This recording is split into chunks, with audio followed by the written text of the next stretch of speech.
Hey everybody, welcome to the 24th Qt tutorial with C++ and GUI programming. Today we're going to be covering the slider, so let's just drag one of those on our dialog, and the progress bar. And let's just set the layout here. Now these may look familiar. Slider, you just grab the little knob here and move it back and forth, and the progress bar shows a progress. Let's actually just make a signal and slot here. And so we can see the horizontal slider, or QSlider. We can say action triggered, range change, slider moved, etc., etc. Let's just do a value changed, and on the progress bar we're going to do set value. And you've seen this before, this is nothing new, but I wanted to compile it and show you real quickly what we can expect from these.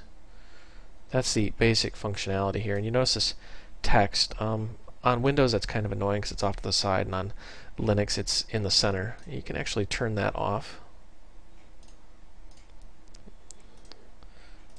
I think it's show text, display text. We'll find it eventually. I'm not going to waste 10 minutes of your time trying to find it, but it's in here somewhere. I can guarantee you that. Text visible, there we go, sorry about that. That's how you hide the text on that. Now these controls, although they serve different functions, are actually very, very similar in design. Let's actually go in here to our dialog, CPP. You can see when you go UI, horizontal slider, there is a value, and that gets the value. And the same thing is true with the progress bar. Now to set the value, you simply say set value. And it's the same on both of those controls. Like I said, they're very similar. They have a range. One allows you to manipulate the range, one allows you to display the range. And we're going to actually just get rid of this signal slot here. I'm going to delete that, and we're going to set that up manually just so you can see how this works. And we'll say connect. And remember, the first argument is the sender, so we say UI horizontal slider, and we want to send the signal, and the signal is going to be value changed, and then the third parameter is going to be the receiving widget, which is the UI progress bar, and we're going to set the slot, which is going to be set value. So you can see how that works. The horizontal slider is emitting the value changed, and the progress bar is receiving it in the slot set value.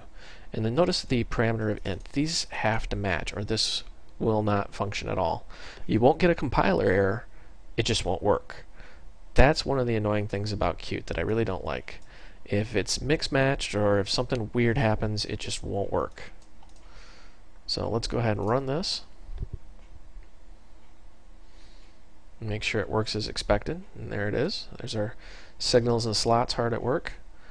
Now you notice when we started this, the values were off. So what we're going to do here is we're going to say UI progress bar set value, and we're going to say UI horizontal slider value. And let's just run that again. That way when it starts, they'll be the same value. Voila. Two very simple yet powerful controls. I'm sure you can think of a million and one uses of each of these controls. Progress bars, I'm sure you've seen them all over the place, and sliders, they're not as heavily used, but they're pretty useful. So this is Brian. I hope you found this tutorial educational and entertaining, and thank you for watching.